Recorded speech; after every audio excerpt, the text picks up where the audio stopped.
All right, so there you go. He's giving at least explanation from his perspective in terms of what's going on about liberalization, what to do. But from his explanation, if I understand it properly, he says, I think in a week or two, all of this will be over. Does that then mean that they've got a solution to this?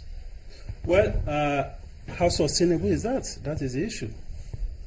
In a week or 2 years, they bring in some products and all of that. I can assure you, we still come back to this point. Unless we deal with these issues fundamentally. We need to undertake the kind of reform that we need to do to liberalize the sector, to expand the scope of the private sector participation in that sector, to bring NNPC as a player, as a purely commercial entity, to compete with other players on a level playing field. Because that is the model I think can work. That is the model I think is sustainable. Even though I'm not sure that they subscribe to that, I mean, wonder why. Well, of course, perhaps they don't want to let go. But as citizens of this country, we have to put propositions on the table on a model that is sustainable. This model is not sustainable. What did they argue that they don't want to inflict pain on Nigerians because or maybe if they liberalize, the prices will skyrocket? No, that is not correct. Look at the pains Nigeria are going through now. Can it be worse than this? And in any case, if you liberalize, you introduce a competitive framework. I said this earlier. Once you create a competitive market framework, it will be difficult to exploit people. But that will be that is what will happen. That won't happen immediately, because let's look at what's going to happen in the short term. For instance, considering where we are right now, government is not giving any other importer forex for certain purposes. They're asking them to source it by themselves. So you can imagine if everybody is sourcing at a time when forex is scarce and bringing in product at the rate they're going to bring it in and selling it at whatever rate. What do you think is going to happen in the short term? Well, in the short term, the prices, of course, will go up. But what will happen is that we have a more equitable environment. Can we afford, right now, it's only NNPC that is getting the forex. Can we afford for prices to go up right now, considering just where we are and the state of the economy and how it's affecting people's finances? The prices are already up. Go out there and find out how much people are buying the fuel. It's even in normal times. It's still going to go further up. That's what I'm saying. I mean, no, not necessarily. You don't think so? No, because if you allow a more liberal environment, the private sector will even source their own funds to be part of the process. The whole thing will not just be about the CBN. People are very innovative. We have very enterprising people in this country. They will find a way to bring these products in, and this will moderate all this tension that we have. From our talk with him and your analysis of the problem, don't you think that we're almost getting to identify some of the vested interests?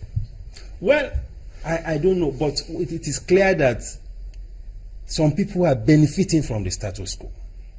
Even as it stands right now? Of course. I mean, you heard him talking about subsidy. That subsidy is still there. All these structures are still there.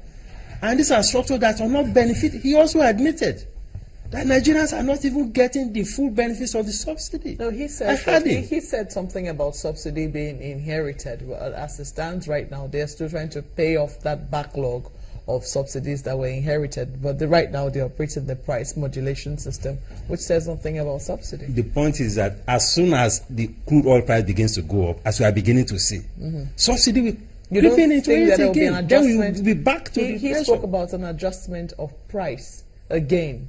So perhaps, I don't know, is the price modulation system not very... Well, I don't quite even understand what they mean by this price modulation system. What is important is that they cannot meet the demand. I hope I'm getting it clearly, but yes. What it seems they're saying is that they will be adjusting the price as the price of crude oil either goes up or goes down on the international market. Do you think that helps? This is not helping, because you can only control the price of something over which you have the supply. If you don't have the supply to match the price will go out of hand.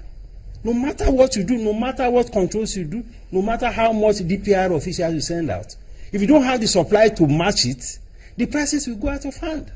That is what we are having. Should we be looking towards the 22 depots across the country and see if we can get them running?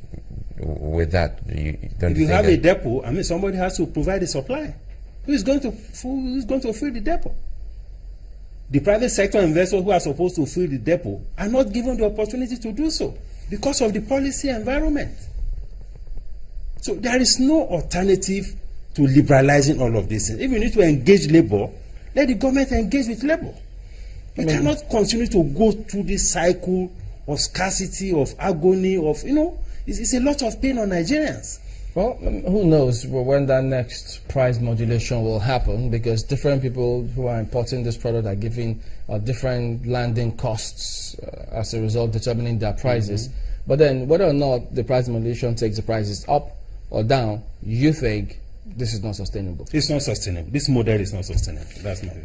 All right, we've been speaking with Mr. Muda Yusuf, the Director General of Lagos Chamber of Commerce and Industry. Thank you for coming on this morning. Thank you very much. We'll be back in a moment. Do stay with us.